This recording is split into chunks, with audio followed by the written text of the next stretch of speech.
Hello again. And this is the time I said that we dive a bit deeper into what is calling myself and us to work with you, the vote. As I've been reflecting on this, I'm coming to the conclusion that I don't have one singular answer to that question. There are many reasons that could be stacked all together under the title of do this because it's right. That kind of sounds like a cop-out, and maybe I'm thinking a little too hard about it, but what I do know, and what you all know, is that right now we are living in a changing world that is unlike anything we have ever experienced. And more than ever, do we need to pay attention and stand for what we believe. As Unitarian Universalists, we hold certain values to be vitally important, as illustrated in our 7 principles. In my own life, I try to live through the lens of these values and principles. I recognize the inherent worth and dignity of every person, even though it can be hard sometimes. We need to have justice, equity, and compassion in our relationships with one another, but often it can be so difficult to see that playing out in the world. The use of conscious rights in the democratic process often falls short, but we try. I want peace, liberty, and justice for all, but there are things happening that are holding that back. Living in this time of COVID-19, of social isolation, of awakening to the reality of white supremacy and the effects of colonization, of the movement for racial justice, of witnessing in real time the growing humanitarian crisis in our country, is making it very hard to continue living into these values. It's making it so hard to stay positive. It's too easy to feel powerless, but we shouldn't, because we do have the power to affect change. Congressman John Lewis devoted his life's work to protect and advance the rights of Black people in this country. Whether it was rallying people alongside Martin Luther King Jr., or his nearly 40 years in Congress that brought nationwide attention to the inequality and injustice happening in marginalized communities across the United States. One of his greatest acts in Congress was his effort to enact into law the Voting Rights Advancement Act, which guarantees every American's right to vote. The Voting Rights Acts of 1965, which did guarantee those rights, was severely compromised by the Supreme Court's Shelby County versus Holder decision in 2013. Since then, according to the Brennan Center for Justice, the simple act of voting has been hindered and blocked in several states as governments enact new voting requirements, purge voter rolls, close voting locations, and spread misinformation. This is happening right now. The newly renamed John Lewis Voting Rights Advancement Act recently repassed the House and is now waiting for the Senate to take it up. But there's no indication of when that will be. We are at a tipping point of sorts in this country. We have what could possibly be one of the most important elections in our lifetimes coming in just a few months, and a primary in just a few days. We continue to see a pandemic ravage us, but as strange as it sounds, I feel optimistic. I'm feeling fear and anxiousness, but I still feel hopeful. I read words spoken by Congressman Lewis and feel driven to action. He said, "People keep telling me they are frustrated and ask, what can I do? I say, get organized, get registered, and vote like you've never voted before. You must not become bitter or hostile. Be hopeful and optimistic. This is not a struggle for a day or a week, but the struggle of a lifetime."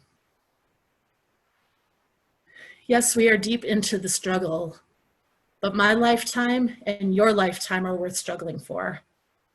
It's sacred work. John Lewis believed that voting was a sacred act. He felt that everyone had the power to engage in this sacred act. He was a man who lived through his morals, who saw the sacred value in everything and everyone, regardless of the divisiveness that drives us apart. In his final inspiring words, he calls us into action and challenges us to live through our values and principles. This is not a call to be on one side or the other. It's a call to participate in a sacred act and to do what we feel is right while respecting one another. We are at the threshold of a great opportunity. John Lewis's final words stem from what he learned from Martin Luther King. Lewis writes, "He said it is not enough to say that it will get better by and by.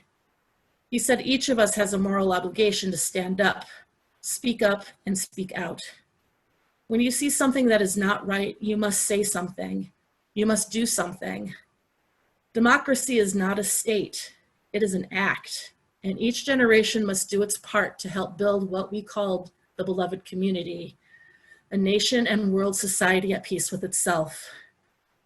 Ordinary people with extraordinary vision can redeem the soul of America by getting in what I call good trouble, necessary trouble.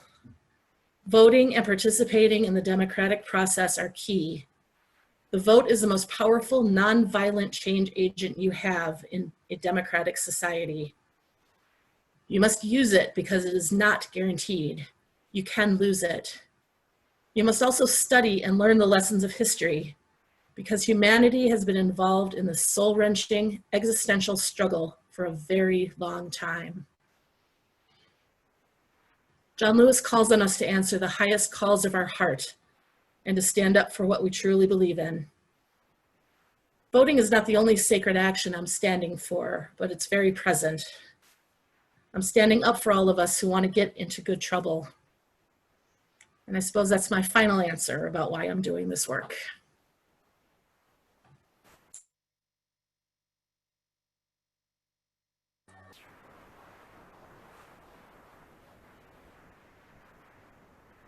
In January of 2020, the Unitarian Universalist Association launched UU the Vote. This nonpartisan initiative focuses on helping eligible voters to register to vote and to cast their votes once registered. Today, I'll talk about how UU the Vote is grounded in our UU theology and our history. Next week, we'll have a forum after our virtual coffee hour when we will go into detail about the variety of options we have for ensuring that our fellow citizens are able to exercise their right to vote. Voting is an essential part of the democratic process. Our UUA Covenant's fifth principle calls us to affirm and promote, quote, the use of the democratic process within our congregations and in society at large. Affirming and promoting are strong words. They require MSUS, as a member congregation of the UUA, to adhere to the democratic process, not only in making our own decisions, but to work to ensure that our larger society adheres to the democratic process as well. Protecting the right to vote has taken on increased urgency since 2013. That year, as Lisa mentioned, the U.S. Supreme Court ruled in Shelby County versus Holder that federal oversight of elections in the former Confederate states was no longer necessary. Since then, we have seen increased efforts to suppress the vote, especially in Southern communities where Black and Latinx voters are the majority. 5 years after the ruling, nearly 1,000 polling places have been closed in the U.S., with many of the polling places in predominantly African-American counties. A 2020 study found that the jurisdictions which had previously been covered by pre-clearance massively increased the rate of voter registration purges after the Shelby decision. In Florida, although voters determined that felons who had served their sentences should have their voting rights restored, their state legislature has made numerous attempts to undermine the will of the voters. Their most recent attempt, upheld by the U.S. Supreme Court, prohibits felons who have served their time from voting if they still owe fines. No other voters owing fines are prohibited from voting. The impact of these voter suppression efforts disproportionately impacts racial and ethnic minorities and the poor. Discrimination like this is a clear violation of our first principle, which calls us to affirm and promote the inherent worth and dignity of every person. And our second principle, to promote justice, equity, and compassion in human relations. As UUs whose congregation has entered into this covenant, we must engage in the work to uphold voting rights. UU the Vote is an association-wide initiative with emphasis on states where the 2016 election was close and where there were credible reports of voter suppression. Rather than setting up our own get out the vote apparatus, UUs will be working with other organizations in our communities to reach out to potential voters. There will be many ways to help out, from writing postcards to making telephone calls to simply posting voting and election information on your own social media.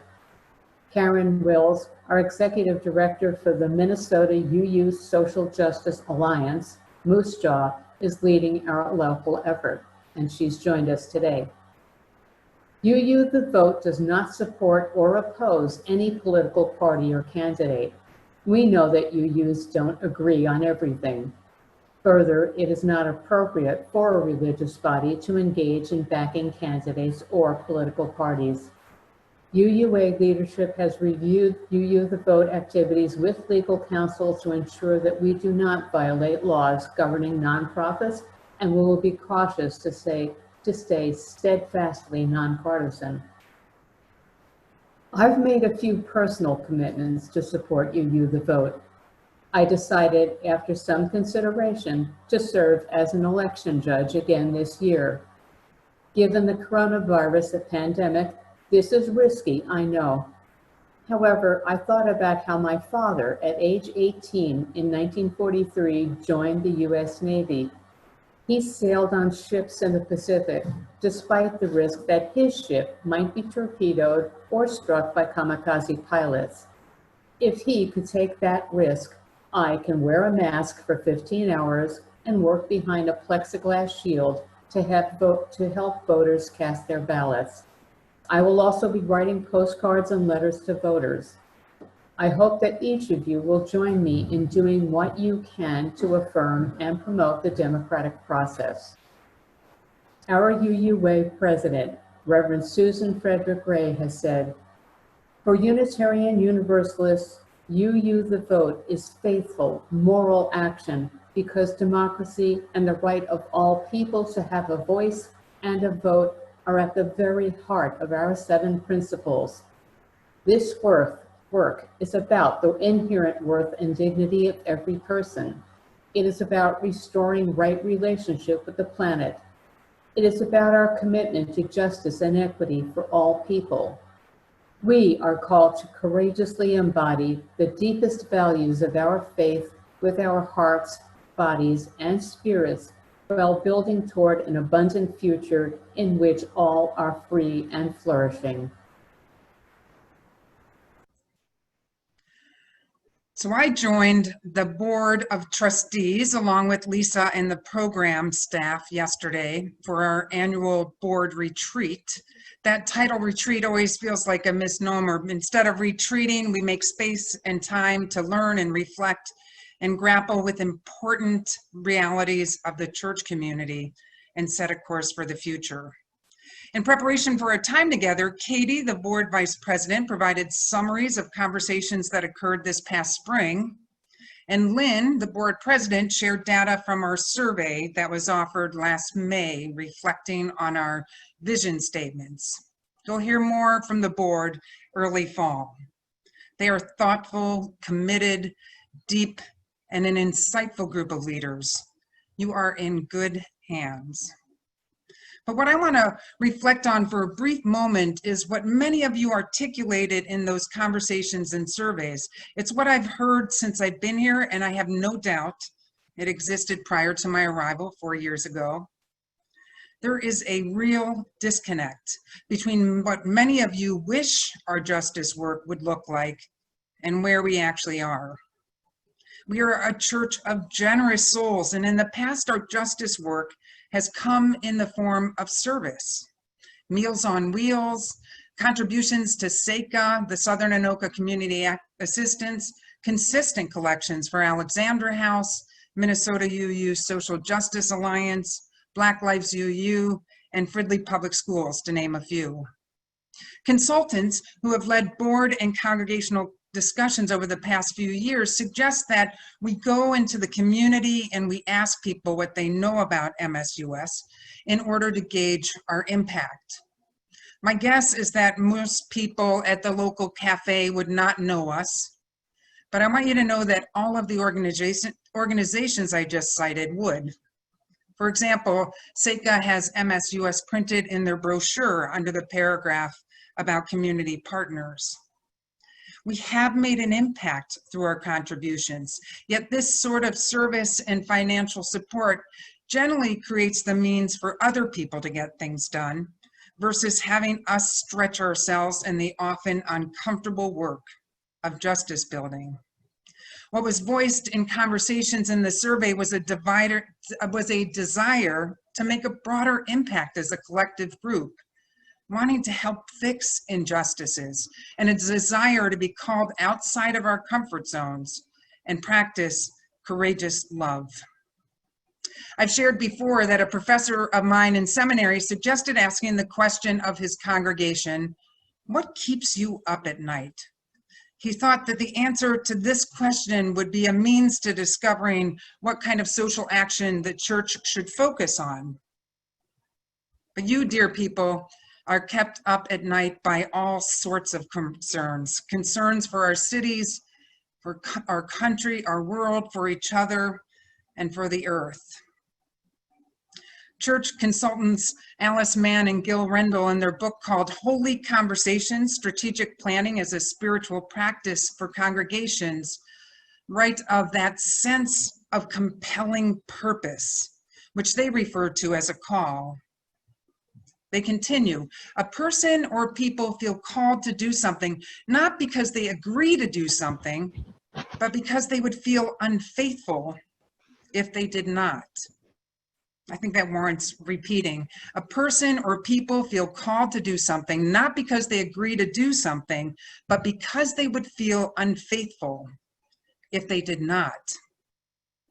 So for the next few months, we have an opportunity to engage in a nonpartisan UU faith initiative. This work follows the path of UUs across time who fought for women's suffrage, who fought to abolish slavery and for civil voting rights and for citizens of immigrants, for marriage equality, and our work for racial justice today. 86 days remain before the November election. And I am asking you, along with myself, you can hold me accountable as well, to roll up your sleeves and to get to work. Let's set high goals for our congregation and push ourselves to engage in this effort with our hearts and souls. I mean it. When Kathy and Lisa roll out the logistics of UU the Vote next Sunday at a congregational forum, and when you get a news from the office inviting you to participate, I ask that you say yes, even if it's just a one little thing each week. There will be options of ways to participate for introverts and extroverts, and I plan to push myself into the discomfort zone to rise to these immediate tasks that we are asked to do in order to be able to say to generations that come that I didn't sit back and watch this election unfold. I want UUs and MSUS specifically to be counted among the churches that were not compliant and passively watched history being made, but instead worked to make real change. You've heard words of John Lewis today. Man, he was an inspiring human being.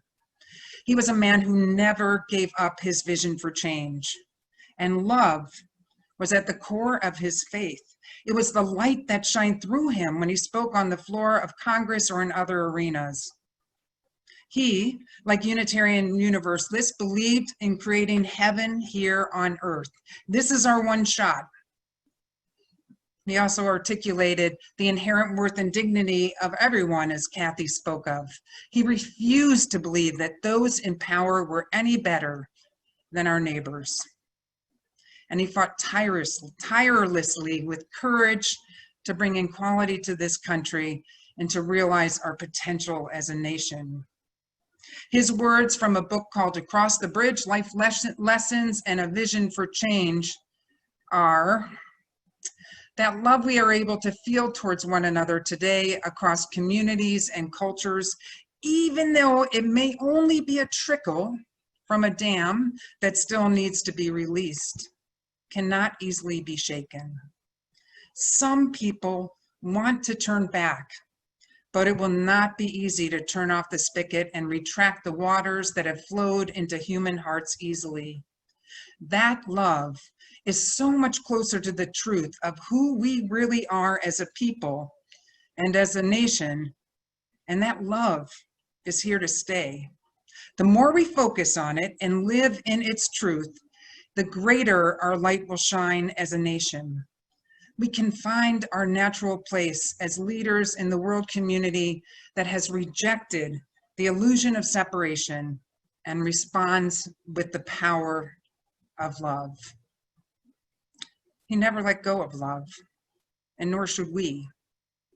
The motto on the UU The Vote webpage is faith, love, action, together.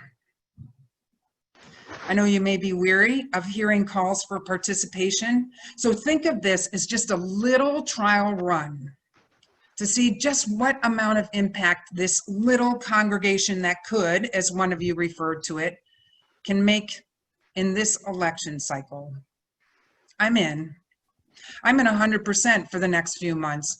For me, not responding to this immediate call would feel unfaithful.